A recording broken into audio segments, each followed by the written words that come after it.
함께 봉독하도록 하겠습니다. 그때의 천국은 마치 등을 들고 신랑을 맞으러 나간 10처녀와 같다 하리니 그 중에 5은 미련하고 5은 슬기 있는 자라. 미련한 자들은 등을 가지되 기름을 가지지 아니하고 슬기 있는 자들은 그릇에 기름을 담아 등과 함께 가져갔더니 신랑이 더디옴으로 다 졸며 잘세. 밤중에 소리가 나되 보라 신랑이로다 맞으러 나오라 하매 이에 그 처녀들이 다 일어나 등을 준비할세. 미련한 자들이 슬기 있는 자들에게 이르되 우리 등불이 꺼져가니 너희 기름을 좀 나눠달라 하거늘 슬기 있는 자들이 대답하여 이르되 우리와 너희가 쓰기에 다 부족할까 하노니 차라리 파는 자들에게 가서 너희 쓸 것을 사라 하니 그들이 사러 간 사이에 신랑이 오므로 준비하였던 자들은 함께 혼인잔치에 들어가고 문은 닫힌지라. 그 후에 남은 처녀들이 와서 이르되 주여 주여 우리에게 열어주소서. 대답하여 이르되 진실로 너희에게 이르노니 내가 너희를 알지 못하노라 하였느니라. 그런즉 깨어있으라 너희는 그날과 그 때를 알지 못하느니라. 아멘. 슬기 있는 자들이라는 제목으로 오늘도 말씀을 주셨습니다. 여러분과 내가 알지 못하는 것 2가지가 있다라고 했습니다. 장래일을 알지 못하는 것이 아니라 언제 죽을지를 몰라. 그리고 예수님이 언제 오실지를 몰라요. 그렇기 때문에 성실하고 부지런하고 지혜롭게 하나님 앞에 깨어 있어야 된다. 이 말씀을 우리에게 주고 계신 것입니다. 그런데 여기에 보면 슬기 있는 자와 미련한 자인데 여러분에게 미련하다라고 하면 누구라도 성질을 내거나 싫어할 거예요. 그리고 아니라고 할 거예요. 자, 여기 미련한으로 번역된 헬라어는 모라의 원형 모로스라는 단어입니다. 이게 뭐냐면 신중하지 못하고 예측 능력이나 지혜가 결여된 상태를 나타내는 형용사입니다. 신중하지 못해. 그리고 예측 능력이 없어. 그래서 지혜가 결여된, 지혜가 부족한 상태된 형용사예요. 그게 미련한 혹은 모로스라는 단어로 나타납니다. 그럼 여기 슬기 있는으로 보니까 프로니모이라는 원형 프로니모스라는 단어가 이렇게 표현을 한대요. 신중하고 사려 깊으며 분별력 있는 상태를 나타내는 형용사라 합니다. 신중하고 사려 깊으며 분별력 있는 상태. 자, 여기 지혜로운지 미련한지는 그들의 생활과 언어 이걸 가지고서 평가할 수가 없었어요. 근데 어디서 지혜로운 자, 즉 슬기로운 자와 미련망퉁이가 나타나는가? 신랑이 올 때 신랑을 맞는 그들의 자세와 태도에서 결정적으로 나타나게 됩니다. 자, 한 교회에 혹은 이 세상에 많은 사람들이 함께 합니다. 누가 똑똑하고 누가 미련하고 별로 평가도 아니하고 또 그런 말들을 싫어해요. 그런데 실제로 주님은 미련한 사람을 싫어하셔요. 오늘 보니까 잔치집에 못 들어가요. 그리고 문 좀 열어달라고 하니까 나 너 몰라. 진실로 너 몰라. 미련한 사람을 싫어해요. 근데 가만 생각하니까 사람들도 미련한 사람을 좋아하는 사람이 아무도 없어요. 그럼 그 슬기롭고 지혜로운 게 학식인가? 아니란 말이에요. 남들보다 머리가 똑똑한 건가? 그것도 아니라 이 말이에요. 예수님을 대하여 어떤 마음과 자세를 갖는가에서 지혜로운 자, 슬기 있는 자라 하고 미련 곰탱이라고 말하기도 하는 거예요. 어떻게 살 것이냐? 교회를 다니는 신자들아, 너희들은 도대체 어떻게 살 것이냐? 그걸 오늘 주님이 우리에게 묻고 결과를 말씀해 주고 계십니다. 자, 슬기 있고 지혜로운 것 3가지를 성령으로 말씀해 주셨어요. 첫째, 내일, 바로 미래를 준비하는 것이다 라고 했습니다. 우리는 현실에 머물러 있지 않아요. 계속해서 시간이 흘러가고 세월은 지나가며 우리에게 오늘은 내일이 되고 내일은 모레가 되고 그래서 우리의 내일은 미래가 됩니다. 그러면 내가 맞이할 내일, 모레, 그 미래를 언제 준비하느냐? 오늘 준비하는 것이다. 그 말이에요.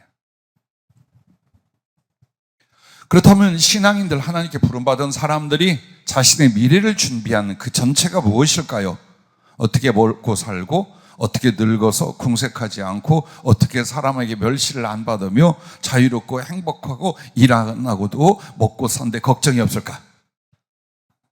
그쪽이 아니에요. 그것은 지금 이 지혜와 상관이 없는 미련한 쪽, 우둔한 쪽의 일들이에요.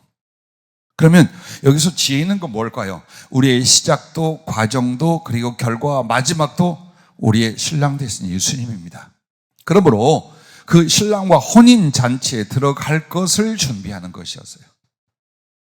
그것을 신부는 1년 동안 했고 신부의 친구들도 최소한 한두 달 함께 생활하고 함께 기다리고 함께 설레면서 신랑을 같이 기다리는 거예요. 지금 그 시간이에요. 여러분과 나에게는 매우 지루하고 험악하고 힘겨운 언제 끝날지 모를 무엇을 어떻게 할지 모를 인생을 살고 있는 사람들이 아니에요. 또 다른 것들을 계획하고 꿈을 꾸면서 그게 좀 이루어질 수 있나? 이것도 아니에요. 오직 예수님을 사랑으로 만날 그날을 준비하는 사람이면 지혜로운 신자요. 만약 예수님과 사랑하여 그 사랑의 혼인잔치에 들어갈 준비를 안 하고 교회를 다니거나 인생을 살았다면 어떤 학력과 학위와 어떤 사업과 어떤 권세와 지위에 있어도 이 사람은 미련하고 우둔한 사람의 결과가 되고 맙니다. 그러면 오늘 이 신랑을 맞이하고 혼인잔치에 들어갈 것, 이 비유에 대해 실제로 우리는 어떻게 되는가? 그 첫째가 육신과 세상을 위하여 오늘을 살지 말라라고 하셨습니다. 이게 미련한 사람이라는 거예요. 여러분과 내가 틈만 있으면 묵상해야 될 요한일서 2장 15절부터 21절을 보십시오. 이 세상이나 세상에 있는 것들을 사랑하지 말라. 누구든지 세상을 사랑하면 아버지의 사랑이 그 안에 있지 아니하니 이는 세상에 있는 모든 것이 육신의 정욕과 안목의 정욕과 이생의 자랑이니 다 아버지께로부터 오는 것이 아니요 세상으로부터 오는 것이라. 이 세상도 그 정욕도 지나가되 오직 하나님의 뜻을 행하는 자는 영원히 거하느니라. 아멘. 자, 이렇게 말씀을 하고 있어요. 오늘 여러분과 나에게 있어서요, 정말 하루하루를 사는데 정말 어떻게 먹고 살까? 어떻게 이 일을 이뤄볼까? 어떻게 이 어려움을 벗어날까? 결국 그것은 육신의 염려, 세상에 대한 미련으로 오늘을 계속 탕진하고 살아가는 신자라 그 말입니다. 자, 이렇게 산다. 육신과 세상을 위하여 하루하루 산다면 이는 주님을 신랑으로 만나 영원한 사랑으로 들어감이 아니라는 것입니다. 주님은 이런 신자에게 신랑이 아니라 심판의 주가 되신다는 것입니다. 그걸 말하는 거예요.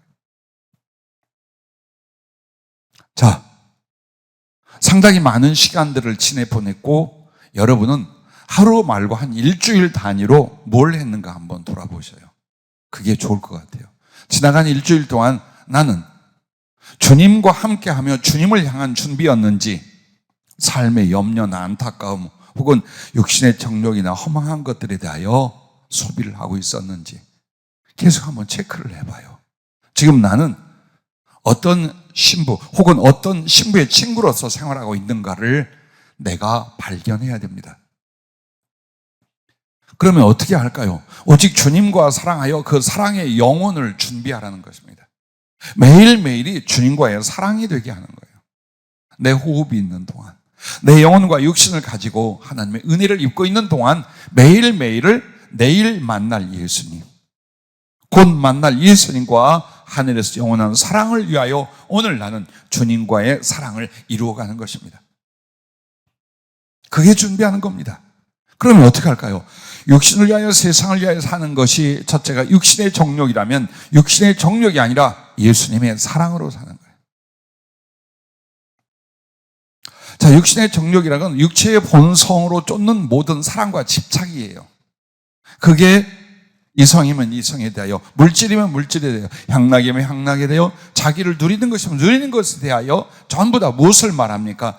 자기의 본성 안에는 육신의 소욕과 본성 안에 있는 그것을 확대하여 사랑이라 기쁨이라 보람이라 행복이라 그리고 밀고 들어가는 다 육신의 정욕이에요. 이게 전부 다.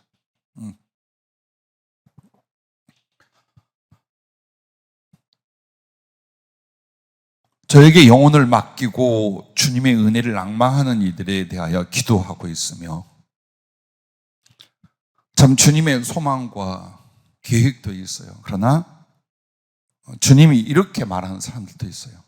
만약 그 육체적인 문제를 해결 안 하면 나는 누구누구를 쓰지 않겠다라고 했습니다. 이거 본인들이 모르는지 아는지 모르겠어요. 그 문제 해결 안 하면 고생은 많이 하는데 내가 들어 쓰지 않는다. 그리고 가끔 이렇게 말해요. 목사님, 나한테 직접 말해주세요. 설교로 다 나갔어. 누구 통해서 듣는 거, 누구 통해서 그 원치 않아요. 설교로 다 나갔어, 설교로. 주님의 뜻이며 잘잘못이며 복받을 일이며 조만간 어려움 겪을 거 전부 다 설교만 듣고 있어도 알아요. 근데 그 말씀을 안 듣거나 이게 나한테 해당이 안 된다고 생각하는 거예요. 어떤 일들을 열심히 하며 그걸로 주의를 하겠다 그래요. 그런데 너는 그 육신의 정욕이나 육신의 정욕에 준하는 어떤 관계성을 제거하지 않으면 넌 내가 안 쓰겠다. 너무나 당연하죠. 그럼 어떻게 할까요? 주님의 사랑으로 해요. 자, 육신의 정욕이라는 건 육신의 쾌감이 따라요. 그러면 성령으로 말하는 그리스도의 사랑은 그리스도의 거룩한 쾌감이 따르게 돼 있어요. 그래서 비교하는 거예요. 육신의 정욕하고 예수님의 사랑하고 이렇게 비교해 놓는 게 뭐냐? 인간은 왜 육신의 정욕으로 사느냐? 거기에서 오는 깊은 쾌감들이 있다 이 말이에요.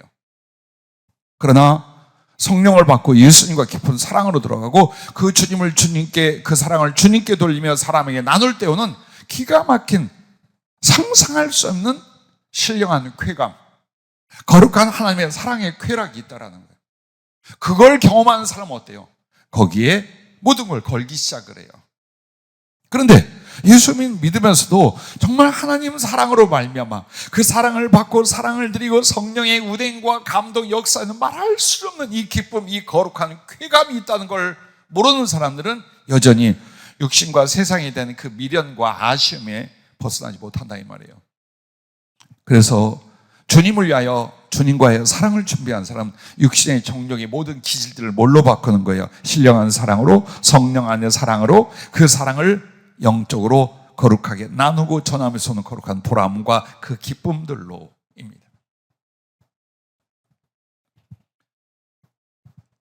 이런 말씀을 간증으로 드리면 여러분이 웃기도 하고 또 이렇게 물을 수도 있어요. 목사님, 그럼 지금은요? 라고 할 수 있어요. 한참 육신의 정욕과 소유에 팔팔하던 20대 일들이에요. 주님을 사랑하고 성령을 많이 받았어요. 그런데 내 안에 육체에 그것도 정상적인 게 아니라 합당치 않은 정욕들이 20대 중후반에 올라오기 시작을 하는 거예요. 어떤 죄를 짓거나 악을 행하지 않아도 내 안에 일어나는 육신의 이 정욕과 소욕들에 대하여 정말 괴롭고 힘든 거예요. 그래서 방법이 하나밖에 없어요. 말씀 잡고 금식하거나 산에 올라가 철야기 드렸어요. 하루, 이틀, 10일, 한 달, 40일, 50일 지나가는데 뭘 경험하기 시작하느냐? 정말로 그 젊은 청년에게서 사람의 정욕, 죄성의 정욕이라는 것이 이만큼도 발생이 안 되는 걸 경험을 했어요. 어떤 자매나 이성에 대해서도 아무런 생각이 전혀 일어나지 않게 하시는 걸 봤어요. 그러면서 동시에 그것은 주님하고의 깊은 인격적이고 실제적인 사랑의 그 거룩한 기쁨이 거의 미칠 것 같은, 거의 혼자 밤에 기도하면 미쳐버리는 거예요. 완전히 실성한 사람이 되는 거예요. 그런 날들이 계속 되면서 가능하구나. 정말 우리에게 육신의 정욕이나 죄성을 초월할 수 있게 만드는 하나님의 은혜, 성령의 말할 수 없는 거룩한 기쁨과 능력들이 이렇게 있구나라는 것을 경험하게 만드셨어요. 그리고 여러분과 나에게는 그렇게 신령한 상태에 가지 않는다 하더라도 점점 우리의 영혼이 훈련이 되어가는 게 뭐냐?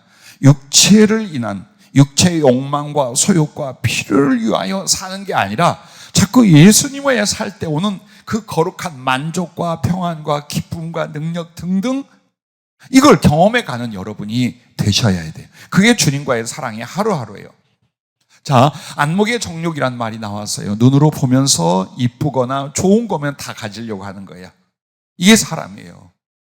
자, 제가 늘 농담처럼 얘기하잖아요. 정말 구차하게 살면서 셋집에 살 때 전세만 가도 꽤 괜찮게 살 것 같아요. 전세에 갔어요.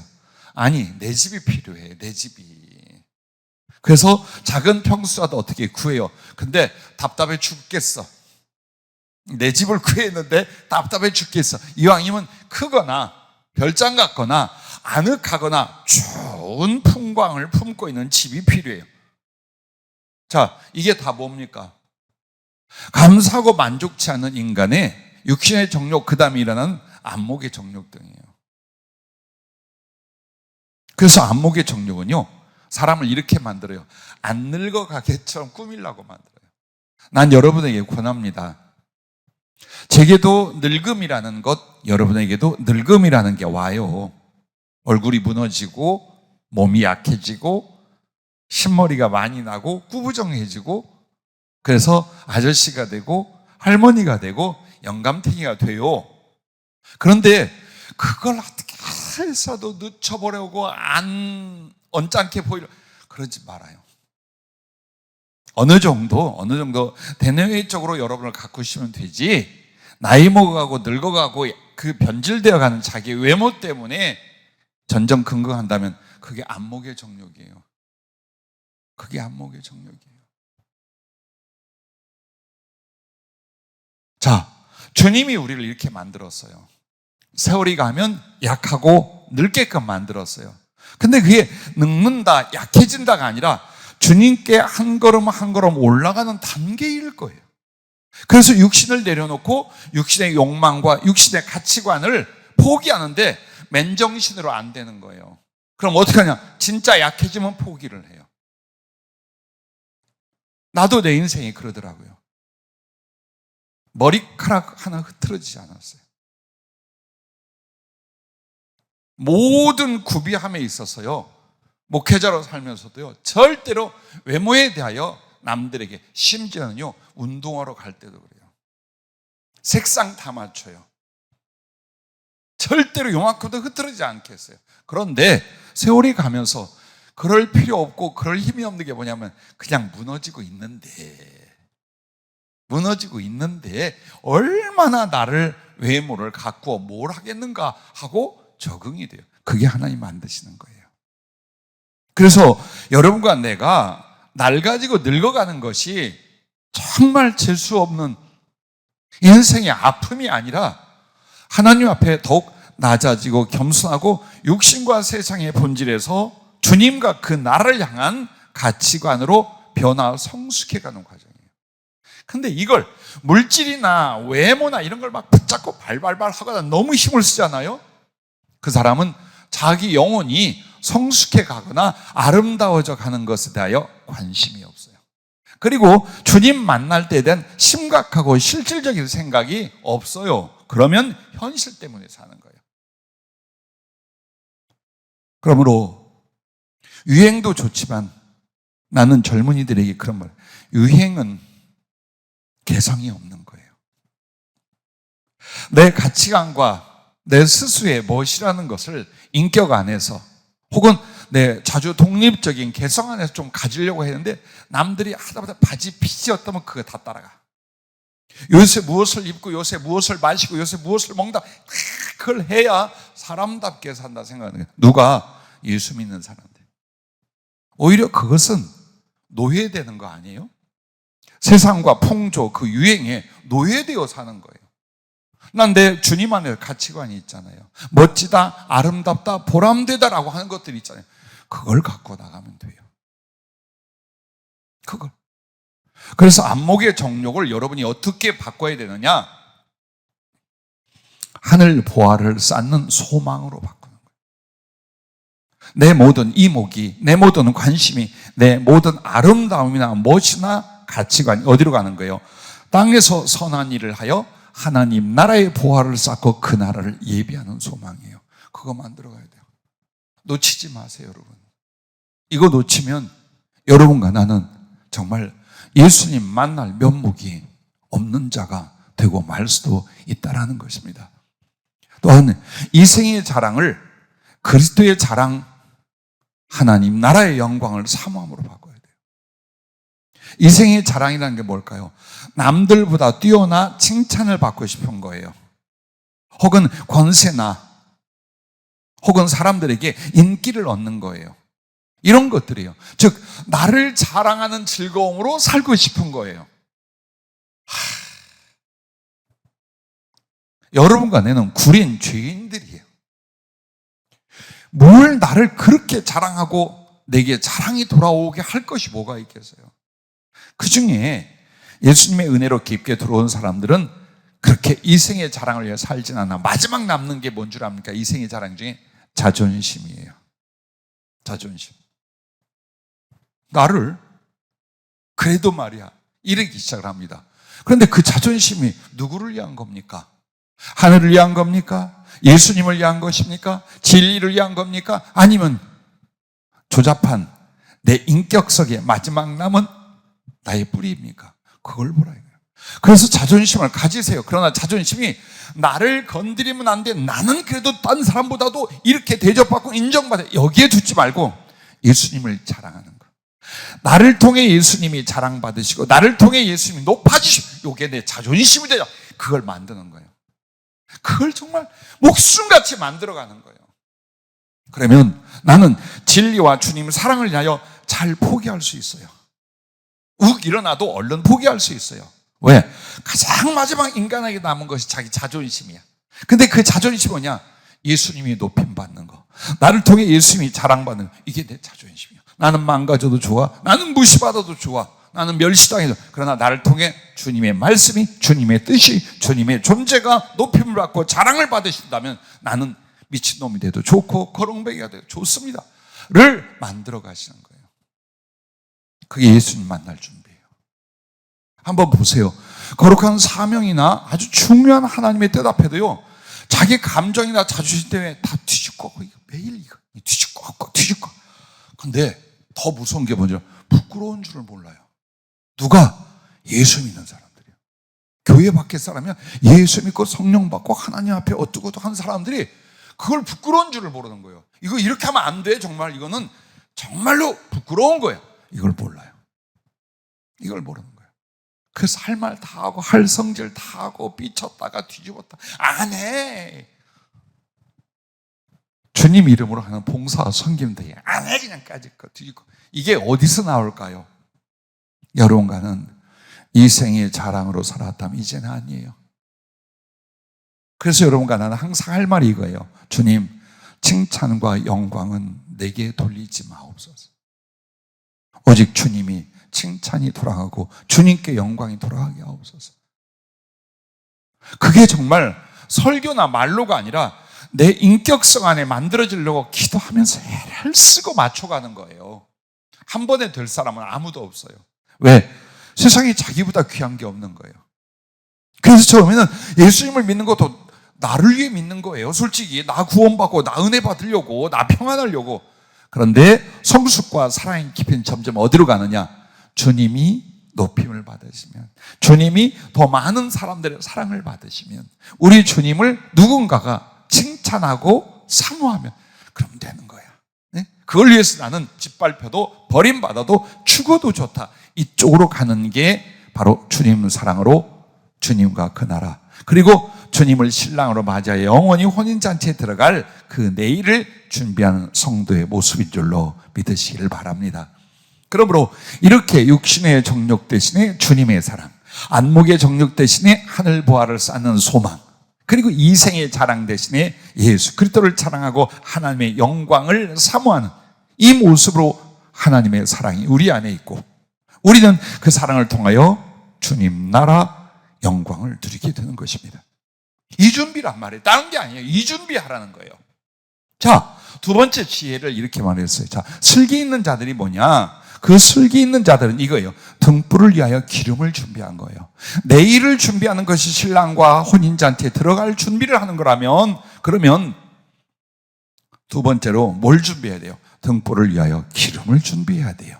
그럼 여기서 기름이라는 건 올리브유, 감람유예요. 감람유를 말하고 보통 그것을 손뭉치 따위에 붙여서 횃불을 만들거나 혹은 등잔을 만들어서 하는데, 자, 등잔에 기름을 넣으면 한두 시간이면 달아요. 저도 석유 등잔 혹은 뭐 아주까리 그 기름으로 등잔을 만들었던 시대에 살아왔어요. 어려서요. 끓음도 많이 나고, 그 다음에 그 심지도 맨날 이렇게 간검해 줘야 되고, 석유를 붓든 뭘 부어요. 맨날 그러면은 하여튼 자기 전까지 불이 있는데 조금 있으면 어때요? 꺼져. 기름이다. 그 기름을 계속 부어줘야 되는데, 자, 이 초저녁부터요, 언제 올지 몰라. 그럼 반드시 기름을 같이 준비하고 갔단 말이에요. 그래야 신랑을 맞이할 수 있으니까, 그들의 일행을. 그리고 이것이 뭐라고 그랬어요? 사랑이고 애절이고 영접합이에요. 근데 등불을 안 켜면 오지 말란 뜻이야. 우리 없다, 우리 숨었다, 필요 없다, 이렇게 되는 거예요. 그게 중요한 문제였던 거예요. 그래서 당연히 등불 들고 밤에 올 신랑 일행을 맞이하려면 기름을 준비한단 말이에요. 기름 끓였다. 이거는 너무나 당연한 거예요. 근데 이게 지혜라, 이게 슬기 있는 사람이라 이 말이에요. 그럼 이것이 오늘 우리의 신앙생활, 우리의 인생에는 그 지혜가 뭘까요? 말씀이 자기 안에 확장되게 하라라고 하셨어요.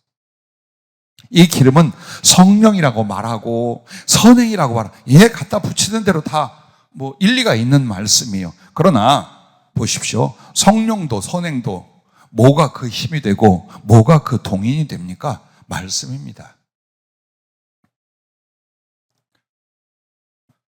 자, 여러분과 내게 있어서 하나님 말씀은요, 그 말씀에 대한 순종으로 말미암는 성령의 임하심과 역사가 있어요. 그래서 성령님을 진리의 영, 말씀의 영이라 하는 거예요. 즉 요한복음 14장 17절 26절에 보면 그는 진리의 영이라, 성령은 말씀의 영이라 이 말이에요. 세상은 능히 그를 받지 못하나니 이는 그를 보지도 못하고 알지도 못하며, 그러나 너희는 그를 아나니 그는 너희와 함께 거하시며 또 너희 속에 계시겠습니다. 그럼 이 말씀하고 요한복음 15장 7절에는 너희가 내 안에 거하고 내 말이 너희 안에 거함이라고 그래요. 성령이 우리 안에 거하신다고 하더니 그 성령과 함께 누가 계시다는 거? 말씀도 우리 안에 거하신다는 거예요.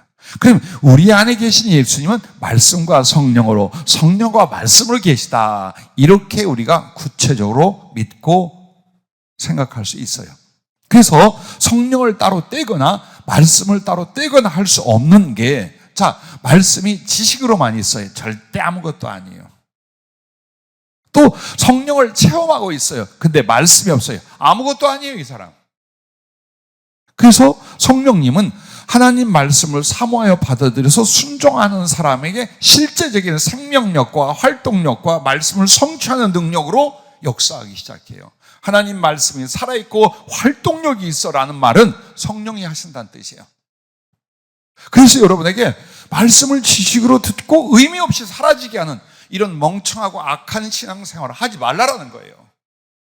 시간이 갈수록 하나님 말씀이 들어와 내 안에 확장이 되게 하라. 즉 한마디로 씨를 뿌렸거든 자라나서 30배, 60배, 100배의 결실을 거둘 수 있는 그 신앙생활이 바로 지혜로운 자, 슬기로운 신앙생활이다. 그걸 말씀하고 있는 것입니다. 그래서 여러분과 내가 잘 아는, 자, 생명도 사랑도 충성도 오직 말씀의 씨뿌림에 있다라는 겁니다. 부디 여러분과 나에게 하나님 말씀 무엇 같으냐? 나의 마음, 내 영혼의 밭에 씨를 뿌리고 있는 거예요. 근데 무섭게 대부분 보면 자기 혼자 성경을 연구하지 않고 있다가 교회 와서 예배 시간에 말씀을 듣는단 말이에요. 일반 성도님들 보면.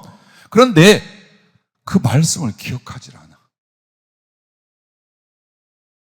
기억하지 않는다는 건 내 마음밭에 심겨지도록 안 한다는 뜻이에요. 그래서 생각 하나, 사고 구조 하나, 가치관 하나, 성격 하나, 버릇 하나가 말씀을 통해 안 고쳐지는 거예요. 그럼 이 사람들은 어떻게 신앙생활하는가? 말씀이 들어오는데 심령이 딱딱한 길가같이 되어져서 말씀이 자기에게 확장이 되지 않아, 자기에게 영향을 미치지 않아, 자기를 사로잡아 그 말씀대로 이끌어가지를 못하는 신앙생활, 맨날 그냥 들었는데 까먹고 들었는데 까먹고 이러고 살아. 근데 이게 정말 얼마나 심각하냐? 공중에 새가 와서 먹어버렸다. 사단이 믿어 구원을 못 받도록 그 사람에게 전하는 말씀을 뺏어간다라고 나와요, 성경에. 그게 십부륜자의 비유예요. 기억나시죠? 사단이 빼앗아. 내가 나이를 먹은가 그러는 들을 때는 알겠는데, 그래서 그 말을 못하게 하려고 영상이 녹화돼서 가잖아요, 여러분한테. 응? 이거 설교도 길고 어려워서 기억 못. 집에 가면 또 있거든. 우리 교회는 이렇게 시스템이 돼 있어요. 그런데 중요한 건 말씀에 대해서 깨달음도 삼함도 없어요. 그럼 절대로 내 인격성과 내 영혼 안에 말씀이 뿌려지지 않는다. 뿌려지지 않으면 여전히 육신적이고 세상적이고 죄되고, 그리고 심히 고통스럽고 슬픔의 세상 것들로 가득 차게 돼 있어요. 아무것도 바뀌질 않아. 이게 바로 기름이 떨어져요. 옛날에 믿음을 가졌었어요. 말씀을 듣고 은혜를 받았어요. 성령도 체험했어요. 근데 그때로 끝났어. 이게 이 미련한 처녀들의 모습인 거예요. 그래서 잠깐 등불을 켰어. 근데 이 등불이 계속 켜지도록 기름을 공급해야 되는데, 그 잠깐 조그만 기름을 가지고 이 불을 밤새도록 킬 수 있으리라고 생각을 했는지 준비를 안 했어. 그게 한 번쯤 은혜도 받고 예수님 영접했다 생각하고 성령의 체험도 있어요. 근데 말씀으로 성령으로 유지 확장이 안 되는 성도들이에요.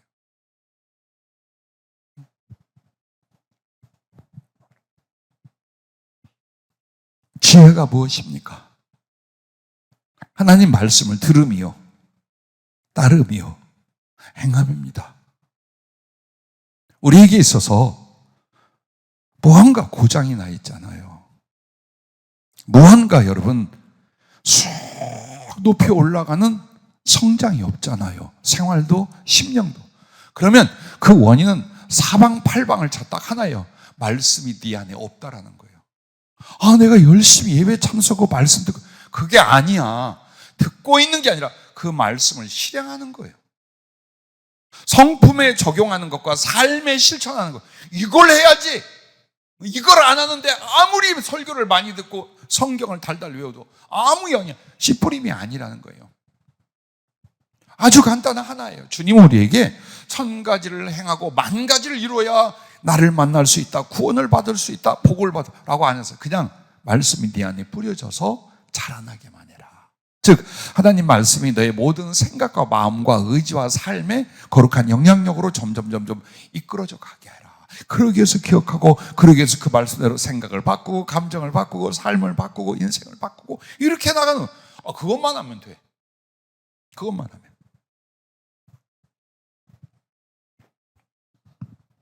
주님의 마음을 좀 알 수 있는 어떤 부분들이 있어요. 훈련을 시킬 수 있는 사람은 훈련을 시켜요, 제가. 근데 훈련을 시킬 수 없는 분들은 훈련 안 시켜요. 그냥 어디서 만나느냐? 이렇게 예배와 설교로만 만나요. 그리고 혹 약간의 상담이나 혹은 말씀이 있을 때 나는 이 정도만 해요. 그럼 훈련은 뭐냐? 나한테 말씀으로, 지적받아 얻어맞는 거예요. 정말로 민망할 만큼, 상처를 받을 만큼. 왜? 안 고쳐지니까. 그 안 고쳐지는 부분이 말씀으로 변화 안 되면 아무짝에도 쓸모없고 지질이 고생하다가 버림받을 것 같은데, 그걸 보면서 제가 믿음의 동지의 길을 가는데 가만히 있겠습니까? 왜 야단칠까요? 왜 뭔가를 어필하면서 너 고쳐라, 직접 대고 말하거나 아니면 암시를 하고 있을까요? 왜 그럴까요? 그냥 늘 좋은 척하고 재미있는 척하고 이렇게 하면 될 건 왜 그렇게 할까요? 고쳐줘야 돼. 말씀이 적용이 돼야 되지. 때가 엄청 지나서 신앙생활에다 사명의 빛인데 말씀으로 성격 하나 생각 하나 이게 안 바뀌어. 이 사람 못 써요, 주님이. 좀 좋고 나쁘고가 아니에요. 교회에서 사람끼리 좀 알콩달콩 이게 아니라 하나님이 이 사람 못 쓴단 말이에요. 그 부분을. 만약 여러분, 제가 우리 이영재 목사님, 저보다 나이 더 드신 분들에게 내가 한번 승리를 그따위밖에 못할 거냐고 막 벅벅, 그래도 그냥 우리 교회 오실래요? 아무도 아멘을 안 하니까 내가 안 하잖아, 그렇게. 응? 아멘을 했어야 하는 건데 아멘을 안 해. 시끄러, 입 다물어. 그렇게 하지 마. 나 승리를 낼 거야 라고 꼭 여러분 얼굴에 써 있는 것 같아. 웃으라고 한 말이지만 이런 걸로 여러분에게 왜 말씀을 해요? 여러분이 직접 해야 돼요. 목사가 그렇게 하면 안 돼. 승질머리 못된 목사로 은혜도 못 받아. 난 여러분에게 늘 웃어야 되고 축복해 줘야 되고 가르치기만 하면 돼요. 그럼 여러분은 야단 맞는 거 누구한테요? 말씀께 야단을 맞아야 돼요. 그 말씀을 들으면서 아파하고 괴라고 가슴을 치면서 나를 바꾸고, 혹은 그 말씀으로 인하여 위로를 받고 말씀으로 희망을, 이게 돼야 돼요. 그래서 사도 바울이 마지막 예루살렘에 들어가면서요, 많은 성도들과 교회 지도자를 불렀어. 그리고 뭐라고 하냐? 말씀께 부탁합니다. 다 그렇게 해요. 말씀께 이들을 부탁합니다. 예, 주의 종이 여러분에게 해줄 수 있는 게 최고의 것이에요. 말씀을 깨우치고 가르쳐 나눠줄 수 있는 것까지는 하는 거예요. 그러나 그 말씀으로 변화되고 성숙하는 건 누가 해요? 말씀을 뿌리는 자신들이 해야 되는 거예요. 여러분이 짐작하고 또 신뢰하면서 함께하는 성령의 예언이나 지혜나 주님과의 교통이 깊다는 건 아실 거예요. 그러면 내가 사랑하는 믿음의 동지들과 우리 성도들의 앞날이나 축복의 계획이나 혹은 시련과 연단에서 주님께 듣고 있을까요? 안 듣고 있을까요? 여러분의 이 다음을 내가 보고 있을까요? 아니면 모르겠다 하고 넘어가고 있을까요? 그런데 그게 인위적으로 가르쳐져서 되는 게 아니에요. 말씀 앞에 여러분이 굴복하고 변화되고 성숙하는, 이게 돼야지. 아무리 내가 하늘에 올라가서 하늘의 비밀을 갖고 와 여러분에게 말해보세요. 무슨 소용이 있나? 아무 소용없어. 그래서 내가 늘 말하잖아요. 설교 똑바로 들어보시면 자기에게 주님 뭘 약속하고 무엇을 지적하고 어떤 두려움이 있고 어떤 희망이 있는 걸 알 거다. 왜? 성령이 주신 단지 성경 풀고 있는 게 아니에요. 여러분에게 비전과 약속과 지혜와 지적을 하고 있다는 걸 알까요? 실제로 영혼에 대하여, 삶에 대하여, 사명에 대하여, 다음에 대하여 하고 있다는 걸 아실 거예요. 아, 성경을 이렇게 풀고 있네. 아니에요. 열심히 나오는 여러분들만 자꾸, 그죠? 안 나오고 집에 있는 사람들은 별로 이렇게 말씀의 감정적인 거 참 못 느낄 거예요. 여기 앉아 계셔서 소리 크게 지르면 아우, 소리 되게 크다 이러기도 하고 그럴 거예요. 그 이유가 이젠 실패 안 하고 싶어요. 나 말고 내가 사랑하는 우리 성도들, 믿음의 동지들이 실패 안 하고 연단 안 받고 아름다운 사랑의 성숙을 통하여 멋진 충성만 있게. 그래서 가슴이요 진짜 애절하고 아파요. 언제나. 특히나 말씀 받고 전할 때는요, 한 번도 마음 편하게 여유를 못 가져요. 여러분이 양해해 주시길 바라고, 부디 제일 중요한 지혜는 내가 받은 말씀, 내가 사모해 주신 말씀으로 나를 변화시키는 씨뿌림. 그래서 생명을 얻는 것도 사랑도 충성도 어디에 있어요? 그 말씀의 씨가 내게 뿌려져야만 이게 된다는 거예요. 그러나 미련한 처녀들은 주신 말씀을 어때요? 그것을 따르고 실행하지 않아서 공중의 새가 다 먹어버린 사람들이야 이 말이에요. 오늘 여러분과 나에게는 들을 수 있는 귀와 말씀이 내 안에 거하게 하는 것, 이 두 가지에 전력하셔야 돼요. 제일 중요한 건 요한계시록 2장부터 각 교회에게, 성령이 교회에게 하신 말씀을 들을지어다. 들을 수 있는 귀에 대해서 말해요. 그러면 들을 수 있는 귀는 뭘까요? 말씀을 사모하고 순종할 의지를 준비하는 거예요. 이걸. 그게 들을 수 있는 귀예요. 이 설교를 분석하는 게 들을 수 있는 귀가 아니라 정말 여러분은 성령으로 주님이 무슨 말씀을 주시든 그 말씀에 대해서 여러분이 어때요? 사모하고 있어요. 이보다 더 귀한 건 없어. 내가 예수님을 알고 만나고 사랑하고 그의 복을 받고 그 일을 하는 건 이 말씀에는 없어. 그래서 말씀을 사모하면서 무슨 말씀이 내가 드디어 깨달으면 준행을 해야지 하는 순종의 의지예요. 그래서 사모함과 순종의 의지가 들을 수 있는 귀예요. 이 사람은 무슨 설교를 하든지 어떻게 성경을 읽느냐, 혹은 내면 안에서 성령님이 무엇을 지시하든지 어때요? 다 들어. 듣는데 지식의 분별이 아니라 마음의 움직임으로 따라갈 수 있게 된다 이 말이에요. 그걸 말하는 거예요. 그래서 말씀이 내 안에 있게 한다는 건 말씀이 나를 잡아주시고 이끌어가고 변화시키고 주저앉히고 일으키고 이렇게 하는 거야. 그러니까 내 성질대로 내 생각대로 내가 세상을 겪는 대로가 아니야. 내 안에 있는 말씀이 주는 영향대로 움직이는 걸 가르치는 거야. 조금 더뎌도 그래, 성경에 이렇게 말씀하셨죠. 뭘 막 하다가도 주님의 뜻이 아니지.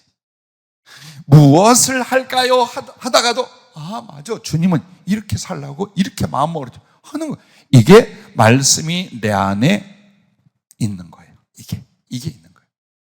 그래서 어떤 사람 보면 습관이나 성품이 주님 원하시거나 기뻐하는 것이 아닌데 계속 권면을 받거나 부딪히며도 안 바꾸는 사람들이 있어요. 계속 안 바꿔. 한번 해봐. 주님하고 말씀하고 자기가 싸우는 거 끝까지 하고 있는 거예요. 근데 지혜로운 사람들 아차하잖아요. 바로 자기를 내려놔요. 이게 지혜 있는 사람. 여러분의 감정과 생각과 판단과 그리고 들은 말의 영향 등등등 별의별 생각이 우리에게 다 있잖아요. 그런데 뭘로 귀결을 해야 돼요? 말씀이 뭐라고 하셨는 거예요. 성령님이 뭐라고 하는 거예요. 그것이 등잔에 불을 켜게 하여 기름을 준비한 거예요. 이게 없으면 등불 못 켜, 신랑 못 만나, 잔치집에 못 들어간다 이 말이에요. 즉 하나님 말씀으로서 내가 다스림을 받고 양육되고 변화되지 않는다면 우리는 끝장이에요. 아무것도 없어. 뭐 봉사니 사역이니 세계 선교니 다 끝장이에요. 없어요. 절대로 없어요. 그리고 개인과 가정에도 아주 궁색하고 힘들고 고통스러운 건 계속되되 하나도 말씀 통해 풀어지는 일이 안 일어날 거예요. 안 일어납니다, 절대로. 그게 사랑이에요. 왜? 말씀을 받고 자기를 변화시키지 않는데도 다 잘 되잖아요. 이 인간은 죽어. 이 사람은 구원 받질 못해요. 그래서 인간의 죄성과 고집을 꺾으시기 위하여 우리에게 소위 고통, 실패, 연단이 있는 거예요. 그럼 그걸 줄이는 게 뭘까요? 말씀을 딱 받고 부딪혀서 깨달아서 얼른 자기를 변화시켜. 그게 말씀을 뿌리고 말씀이 자라나게 하는 거예요. 그게 바로 들을 수 있는 귀요, 내 안에 말씀이 거하게 하는 거예요. 요거 하나만 하라는 거예요. 요거. 전도도 마찬가지예요. 전도라고 해서 어떻게 전도에 관한 말씀을 주었어요. 그런데 아무 생각 안 해요. 아무 생각 안 해요. 그게 뭘 하고 있는 거예요? 여유를 갖는 게 아니라 말씀을 무시하고 말씀이 내 안에 뿌려지지 못하게 자기가 하고 있는 거예요. 기도해야 됩니다. 그건 목사의 말이에요. 성경에 그렇게 말했잖아요. 시험에 들지 않도록 깨어있어 기도하라. 지금은 이러이러한 때니 너희에게 이걸 주게 하여 기도를 늘려라. 자, 여기에 대해서 그 말씀을 받았으면 그 말씀 따라 움직이면 말씀이 그 사람 안에 확장되고 성장하는 거예요. 근데 안 한단 말이에요. 안 해. 얼마나 센가 보세요. 강합니다. 조금이라도 육신의 안일과 편함, 물질의 약간의 손실을 막기 위하여 영적인 것과 주님 섬기는 걸요 단절시켜요. 꽤 많은 사람들이. 그런데 이건 바래요. 하나님이 은혜 주고 복 주고 들어 쓰시는 말 없다니까요. 없어요. 그냥 없는 말을 여러분에게 있다고 말해줄까요? 그렇게 안 살아도 곧 잘 될 거라고 말해줄까요? 아니라니까요. 없다니까. 아무것도 딱 하나예요. 말씀이 있으면, 말씀을 들었거나 말씀이 전해졌으면 그걸 행동으로 옮기고 마음에다 심는 거예요. 요거 하나만 해보라는 거예요. 그러기 위하여 기도하고 그러기 위하여 노력하고 그러기 위하여 자기를 치고, 바로 이런 부분들입니다.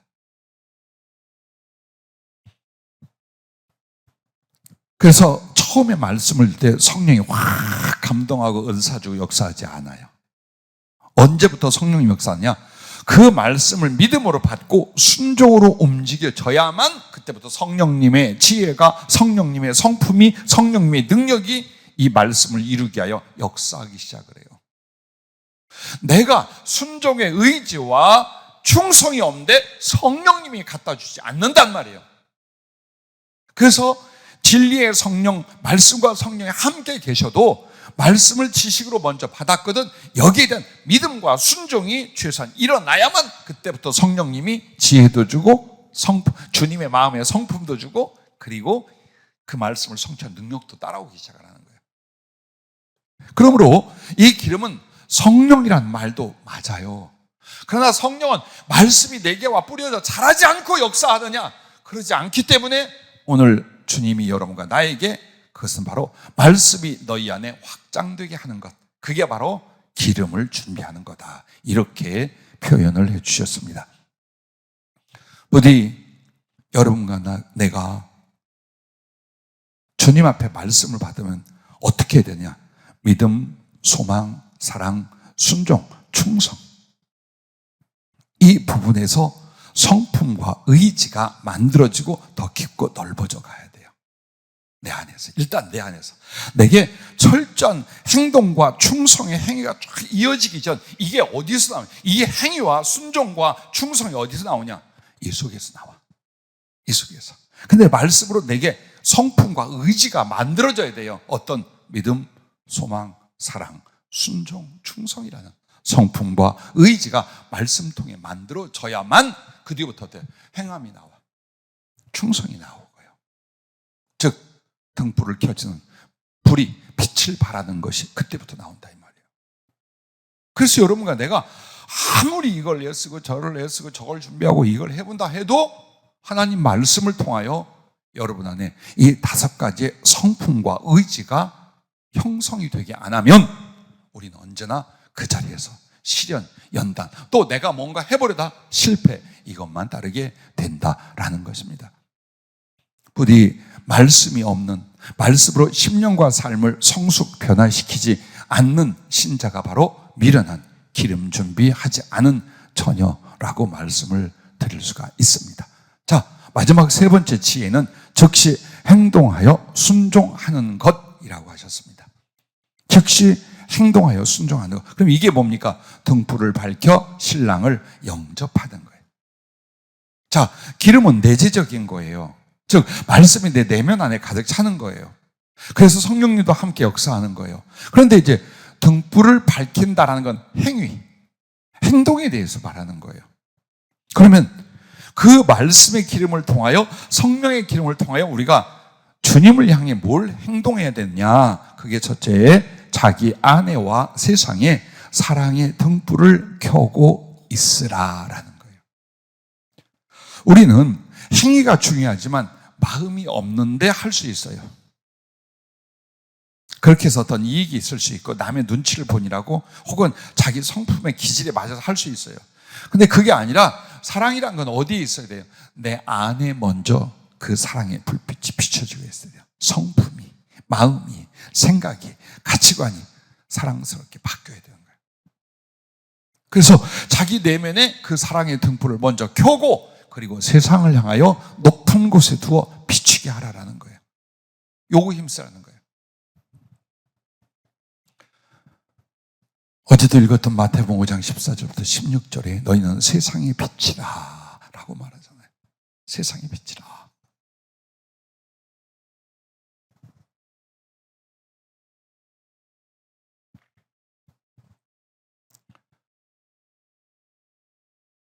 히브리서 13장 1절과 16절을 읽어드리겠습니다. 형제 사랑하기를 계속하고 오직 선을 행함과 서로 나눠주기를 잊지 말라. 하나님은 이 같은 제사를 기뻐하시느니라 라고 말합니다. 하나님께 드리는 예배, 하나님께 드리는 제사가 바로 선을 행하고 나누어주는 것, 형제를 사랑하는 것, 여기에 있다 이 말이에요. 이 부분을 외면하고 나와서 드린 예배는 그렇게 유효한 예배가 되지 않는다라는 거예요. 그래서 여러분과 나는 우리가 이렇게 공적으로 예배를 드릴 때에 무엇을 하는 거냐? 보고하러 오는 것이 돼야 돼요. 주님, 내가 어제 이렇게 살았어요. 전에 일주일간 이렇게 주의 말씀을 따라 부족하지만 최선을 다했어요. 사랑하게 사랑을 잃었고 또 그것이 아니었기에 고치려고 했었어요 하고 보고하러 나오는 거예요. 그리고 실제로 여러분 어디에 있어요? 이제 행동으로 예배하는 거예요.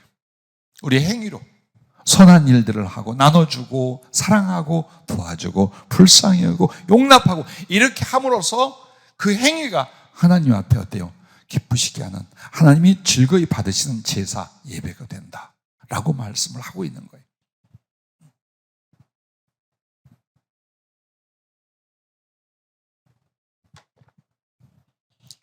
직분자를 세우는 일을 오래 들으면서 계획을 했어요.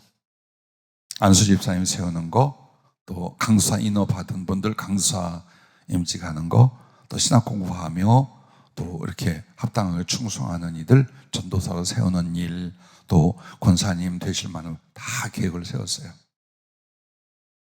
누가 물어요. 목사님 왜 하신다더니 여태 안 하십니까?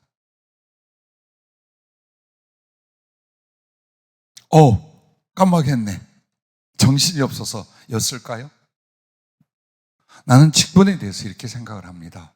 나도 부족한 거 많아요. 그러나 최소한의 것은 확보해야 하나님 앞에 직분을 받는다라고 생각을 해요. 우리 전도사님들도 그래요. 어떻게 해서 전도사 됐는지 모르는 사람도 있어요. 내가 전도사 안 시켰는데 오래간만에 만나니까 어느 날 전도사가 됐는데 기도도 없고 무슨 특별한 충성도 없고 근데 그냥 계속 전도사로 있는 사람도 있어요. 그래서 이제 집사님으로 그냥 서리 집사 하라고 하려고 하는데 모르겠어. 삐칠런지. 자, 장로를 세우려고 하는데 정말 영적인 지도자가 돼야 되고 섬기는 교회에 아버지 같은 사람들이 있어야 돼요.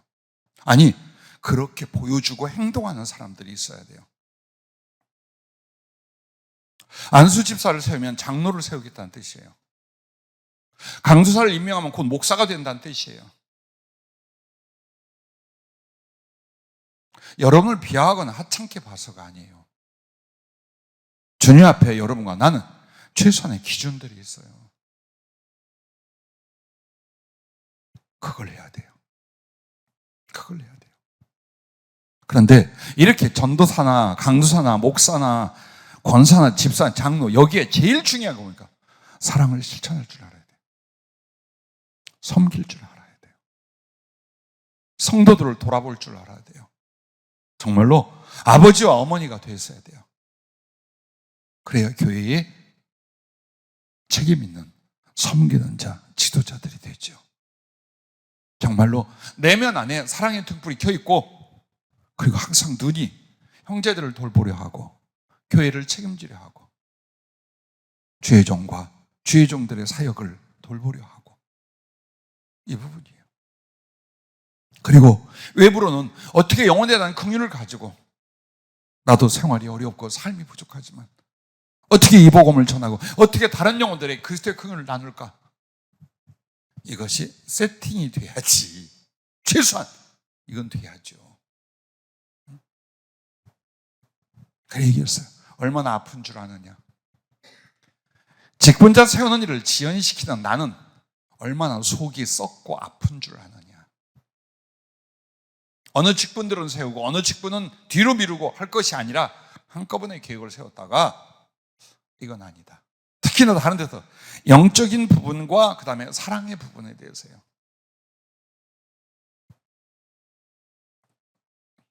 교회의 모양새를 위해서 여러분에게 드린 말씀이 아니에요. 주님이 원하신 최소한의 기본 그 부분이 이런 부분들인 거예요. 내가 영적인 사람이면서 정말 사랑을 실천할 수 있는 인격성과 그 인격성이 이렇게 진보되어 가는가, 이거 보고 장로도 세우고 목사도 세우고 그래야 될 거 아닙니까? 아니면 아무 데나 가서 하면 되지. 아무 데나 가서 세워줄 수 있는 데 가면 거기 가서 직분 받고 엉망으로 개판으로 아무렇게나 하지 뭐까짓 거. 그래도 우리가 주님 앞에서 부족하지만 최선을 다해서 주님의 인정을 받고자 한다면, 그래서 사실은 제가 말없이 조금 지쳐왔어요. 변화를 보려고. 여기에 해당되는 이들이 다 못됐다 뜻 아니에요. 아주 형편없다 뜻 아니에요. 조금 더 나은 어느 기준, 어느 바램들이 있었어요. 기도해 주면서 또 이분들이 앞으로 어떤 일을 하고 이런 직분을 통해 앞으로 어떻게 할 텐데, 여기에 대한 지금 이 부분, 이 성격, 이 마음, 이 가치관에 대하여 이런 변화는 일어나야 된다. 이런 계속 설교가 어느 쪽으로 가는가 보세요. 내가 원하지 않아. 성령이 이끌어가기 전. 왜 그 설교들이 1년 내내 나오고 있는가를 봐야 돼요. 이걸 우리가 일단은 교회를 향해서 하신 말씀이지 저기 방송 듣는 사람들을 위해서 한 것은 아니에요. 그건 그들에게 또 성령이 적용할 일이지만 이 교회에서 정말 하나님께 세움받고 쓰임받을 사람들이 되어요. 문제가 뭐고 만들어질 게 뭘지, 그러므로 주님의 계획이 뭔지 끊임없이 했어요.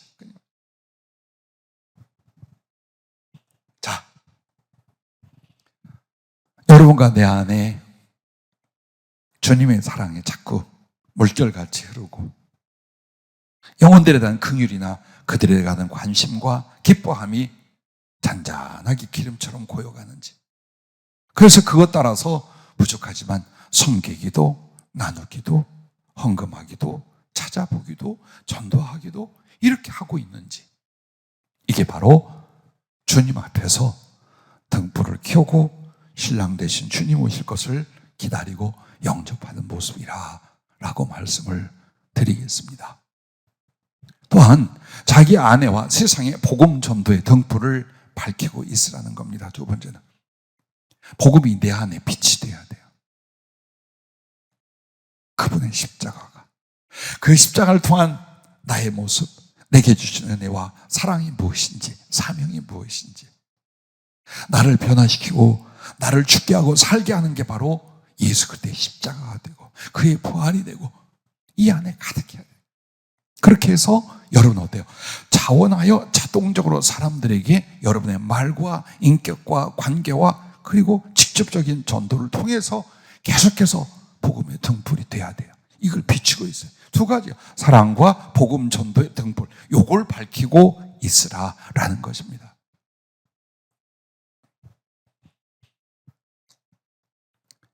세계 선교를 위해서 성령과 능력과 말씀 잡힌 주의종과 사명을 세우는 것, 그 다음에 물질에 주님이 은혜와 능력 줘서 구제와 복지 사역하는 거 이렇게 말했잖아요. 얼마나 주님 훈련시키는가 보세요. 말씀만은 한번 보세요. 본인들은 어떻게 자기들을 훈련하는지 모르지만 말씀으로 주님 훈련시키는 걸 보세요. 얼마나 하고 계신가. 그런데 자꾸 지나간단 말이에요. 그래서 물질로 넉넉하게 주의를 할 수가 없는 거예요. 그 해당되는 이들이 어떻게 됩니까? 정말 말씀을 뼈 아프게 받아야 돼요. 뼈 아프게. 성령으로 사역하는 사람들도 마찬가지예요. 다 약속하고 계획 세워놨어요. 너희들 머리 위까지 왔다고 했어요. 자, 물질로 주의를 할 사람들에게 이렇게 말합니다. 네가 이 세대에서 부한 자들을 명하여 마음을 높이지 말고 정함이 없는 재물에 소망을 두지 말고. 이쪽에 마음이 잔뜩 가 있는데요, 모든 생각과 힘이 이쪽으로 가 있는데 그렇게 하지 말래. 오직 우리에게 모든 걸 후히 주사 누리게 하시는 하나님께 두며 선을 행하고 선한 사업을 많이 하고 나누어 주기를 좋아하며 너그러운 자가 되게 하라. 이것이 장래에 자기를 위하여 좋은 터를 쌓아 참된 생명을 취하는 것이니라. 자, 이렇게 가르치라는 거예요. 이렇게 가르치라는 거예요. 또 본인들은 어때요? 그렇게 만들어지라는 거예요. 마음이 그러하며 행위가 그러하라는 거예요. 복음을 전하는 일도 마찬가지예요. 제가 우리 맨날 기준이 어디냐? 우리 40, 50대 전사님들이 맨날 기준이, 맨날 제 목사들 끝도 없어. 그 따위를 하면 솔직히 이게 본인들한테 얼마나 듣기 싫은 소리겠어요. 난 내 제자와 내 교인들에게 그 말한다는 것이 어떨 것 같아요? 속이 터질 것 같지 않아요? 왜 그렇게 할까요? 여러분이 미워서? 여러분이 정말 부족해서? 아니요. 조금만 더 끌어올려라. 지금 이 모습에서 조금만 더 끌어올려봐라. 더 성숙한, 더 능력 있는, 더 사랑스러운 그 모습으로 목사가 되고 그 모습으로 사역으로 들어가라. 그것 때문이야. 그 중에 제일 중요한 건 뭐냐? 목사님들 된 뒤에 여러분이 전도 잘할 것 같아요? 지금 전도 못하면 목사님 되면 더 어려워요. 왜? 다 알아. 제가 어디 가도요, 다 방어해. 아, 목사님이래. 그러면 목사니까 뭐 할 것 같아요? 분명히 나 전도할 것 같거든. 전부 다 방어합니다. 또 그걸 뚫고 들어가지요. 그러나 이제 여러분들은 목사라는 직분을 받기 전에 최고의 능력이 뭐냐? 복음 전도자로서 탁월한 능력이 있어야 돼요. 탁월한 능력. 어디를 가서 섞이든지 거기 가서 복음을 전하고 영혼들에게 예수님을 믿게 하고 교회를 나가게 하고 혹은 그 말씀으로 영혼을 치유, 변화시킬 수 있다. 그건 여러분이 전문가가 돼야 돼요. 그게. 그리고 나서 목사 돼야 돼요. 그러지 않으면 여러분은 전도할 수도 없고 전도를 나중에 가르치지도 못해요. 내가 안 해본 전도를 우리 교인들에게 어떻게 가르쳐? 우리 팀원들에게 어떻게 가르쳐? 안 됩니다. 그래서 등불 켜라는 게 지금 그냥 심각한, 어마어마하게 심각한 말씀이에요. 왜?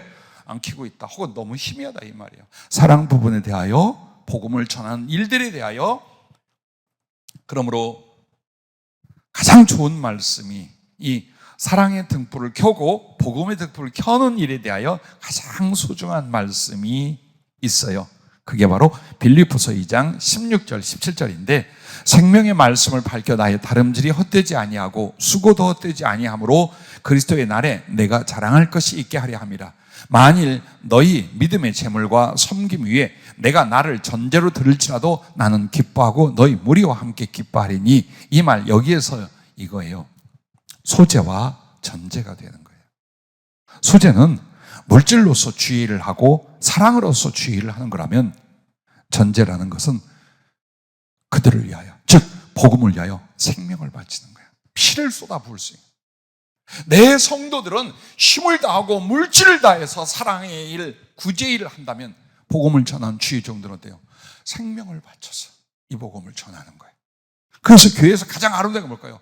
성도들의 소재에 주의 종들의 전제가 생명의 피를 쏟는 그 복음 접해 주고서 함께 어우러지게 만드는 거예요. 이 교회, 이 사역이어야 된다라는 거예요. 이것이 또 우리 교회 주신 세계 선교 이 내용이에요. 이렇게 하여 신랑에 대한 사랑이며 정절이며 예물을 준비하고 또 그 신랑을 영접하는 것이 되는 것입니다. 부디 말씀의 기름이 자기에게 없으면 순종, 사랑의 등불 결코 켤 수가 없습니다. 결국 말씀을 맺을 때 이것입니다. 설계 있는 자는 주님을 사랑하는 자요, 미련한 성도는 주님에 대한 사랑이 없다라는 것입니다. 기도하겠습니다.